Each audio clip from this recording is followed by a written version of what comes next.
de comprendre comment référencer le site correctement et comment le passer à un vrai niveau de production avec tout le stack technique qui doit venir avec. Durant les 3 années du Bachelor Dev Web, pour ce qui est des technologies de back-end, nous on se focalise sur plusieurs langages et frameworks. On va étudier PHP, Python, Java et Rust en fin de bachelor et on va surtout mettre en avant des frameworks Symfony pour PHP, Django pour Python et Spring Boot pour Java pour parler en termes de technologies qui sont les plus demandées dans le milieu des développeurs back-end. Pour ce qui est des développeurs front-end, à l'ESD, les technologies sur lesquelles on se focalise sont principalement du domaine du JavaScript pour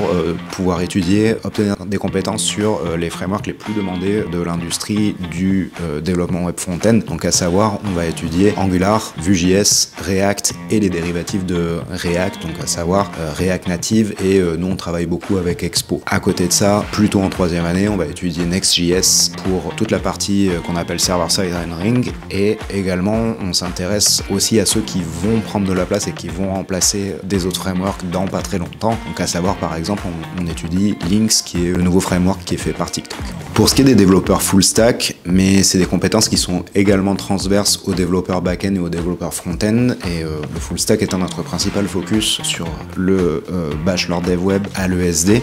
On va avoir une maîtrise de toutes les technologies dont on a parlé pour ce qui est du développeur back-end et du développeur front-end et on se focalise également sur toute l'infrastructure transverse qui est nécessaire, c'est-à-dire la gestion des serveurs, la gestion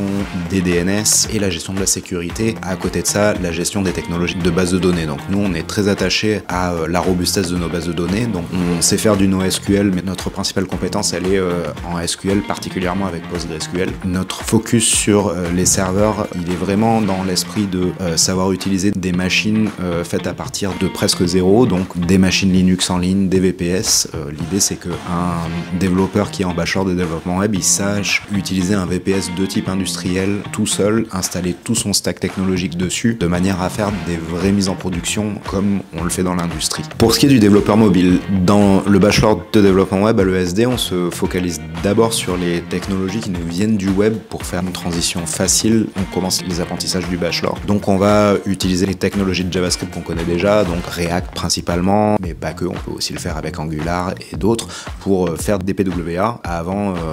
d'aller vraiment dans l'utilisation des éléments natifs pour ensuite en fin de parcours aborder les choses un peu plus natives comme Kotlin pour Android ou Swift pour iOS. L'idée étant que les étudiants aient conscience de l'environnement des App Store, donc l'Apple Store, le Play Store, et de comprendre que c'est des choses qui fonctionnent sous licence, qui ont besoin d'être vérifiées, qui ont besoin d'être validées et qu'on soit au courant du fonctionnement toujours de A à Z de cet environnement-là. Pour la partie CMS et notamment WordPress, un des focus du développeur dans le Bachelor Dev Web ici, au-delà de l'utilisation de WordPress en soi, ça va être de connaître l'existence des différentes choses qu'on peut y ajouter, d'y mettre une partie e-commerce, de toutes les fonctionnalités qui font qu'on l'utilise vraiment en production dans l'industrie et aussi également d'être capable justement de le mettre en production, c'est-à-dire de pas juste le faire marcher sur sa propre machine, mais d'être capable de le mettre sur un serveur, de comprendre comment référencer le site correctement et comment le passer à un vrai niveau de production avec tout le stack technique qui doit venir avec.